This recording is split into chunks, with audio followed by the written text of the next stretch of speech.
নমস্কাৰ প্ৰিয় বন্ধু বান্ধৱীসকল। 12 আগষ্ট বুধবাৰে শাওণ মাহৰ অমাৱস্যা। শাওণ মাহত আপুনি শিৱ পূজা কৰক বা নকৰক, এই অমাৱস্যাৰ দিনা যি কৰি হ'লেও এটা বেলপাত বা এটুকুৰা বেলগছৰ শিপা আনি আপোনাৰ ঘৰৰ এটা স্থানত ৰাখি থওক। আপোনাৰ ঘৰখনক কোনো শত্ৰুৱে একো অপকাৰ কৰিব নোৱাৰে। লগতে তন্ত্ৰ মন্ত্ৰৰ বেয়া প্ৰভাৱ আৰু অপশক্তিৰ বেয়া প্ৰভাৱে আপোনাৰ ঘৰখনক একো অপকাৰ কৰিব নোৱাৰে।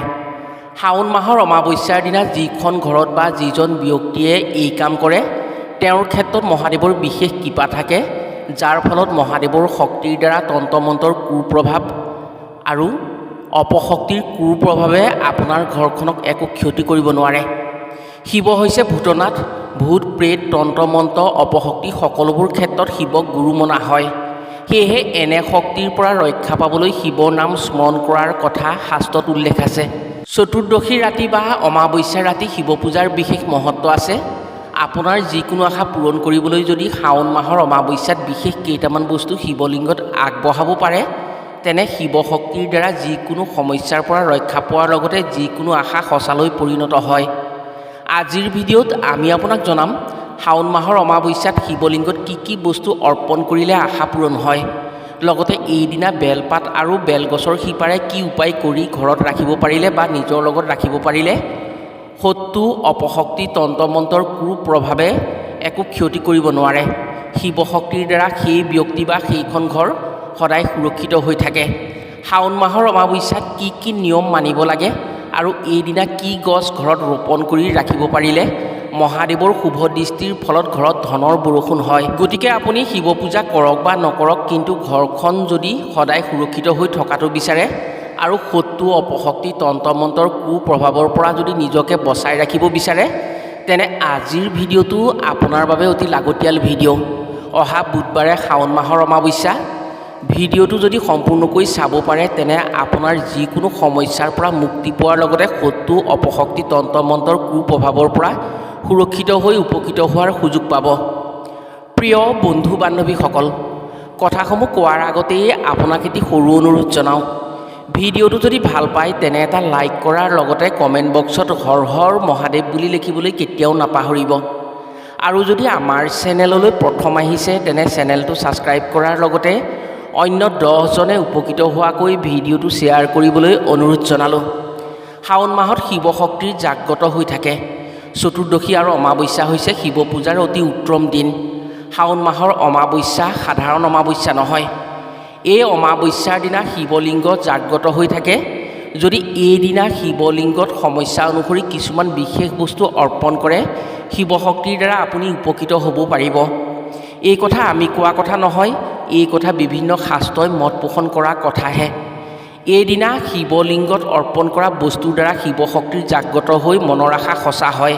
শিৱলিংগ হৈছে মানৱ কল্যাণৰ প্ৰতীক। শাওণ মাহত যদি শিৱলিংগক পূজা কৰা হয় তেনে অতি সোনকালে শিৱ শক্তিৰ প্ৰভাৱত মনৰ আশা সঁচা হয়। শাস্ত্ৰ অনুসৰি ধন সম্পত্তি গাড়ী মটৰৰ অধিকাৰী হোৱাৰ আশা সঁচা কৰিবৰ বাবে যদি শাওণ মাহৰ অমাৱস্যাত কোনো লোকে বগা পদুম বেলপাত আৰু চামেলি ফুল শিৱলিংগত অৰ্পণ কৰে, তেওঁৰ সেই আশা সঁচা খুব সোনকালে হয়।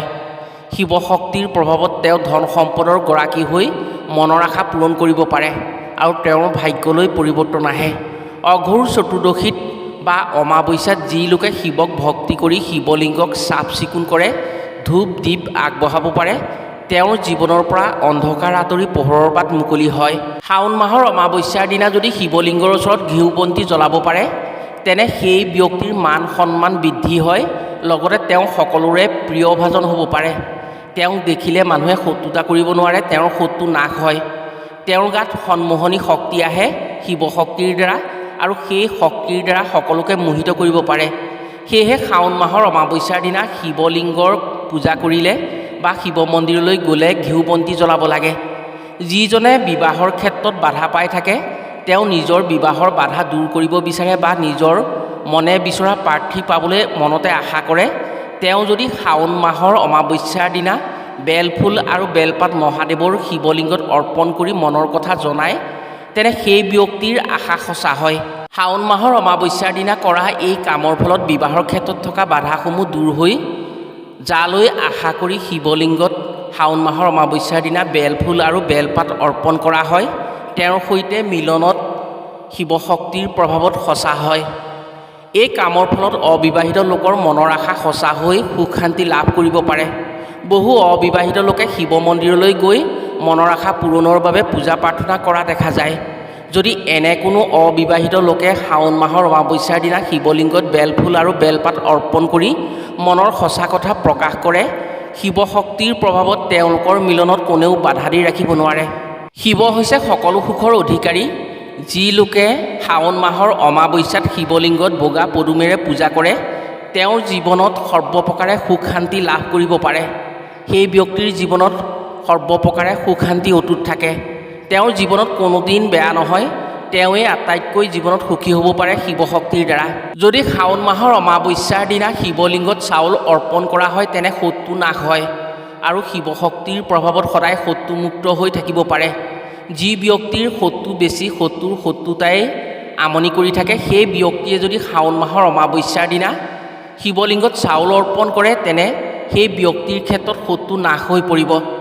এইদিনা শিৱলিংগক যদি মগুৰে পূজা কৰিব পৰা হয় বা শিৱলিংগত যদি মগু অৰ্পণ কৰা হয়, তেনে ধন ঐশ্বৰ্যৰ গৰাকী হ'ব পাৰে। শাওণ মাহৰ অমাৱস্যাৰ দিনা যদি ঘেঁহুৰে বনোৱা কিবা বস্তুৰে শিৱলিংগক পূজা কৰা হয় বা শিৱক অৰ্পণ কৰা হয় বা শিৱলিংগত অৰ্পণ কৰে, তেনে আত্মীয় কুটুম্বৰ লগত সম্পৰ্কসমূহ ঠিক হৈ থাকে।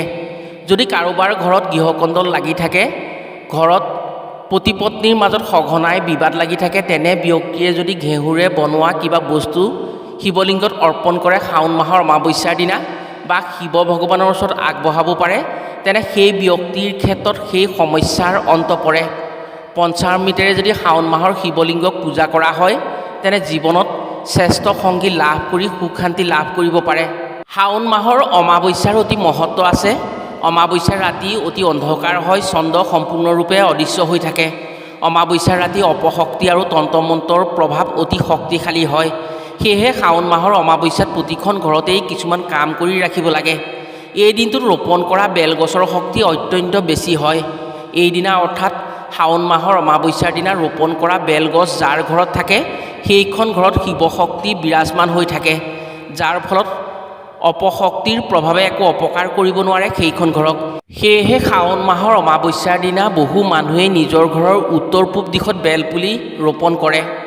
যদি আপুনি সদায় তন্ত্ৰমন্ত্ৰৰ বেয়া প্ৰভাৱ, শত্ৰুৰ সমস্যা নাইবা অপশক্তিৰ অশুভ প্ৰভাৱৰ পৰা নিজৰ লগতে ঘৰখনক শিৱশক্তিৰ দ্বাৰা সুৰক্ষিত কৰি ৰাখিব বিচাৰে, তেনে শাওণ মাহৰ অমাৱস্যাৰ দিনা বেলপাতেৰে বা বেলৰ শিপাৰে এটা উপায় কৰি ৰাখিবলৈ কেতিয়াও নাপাহৰিব।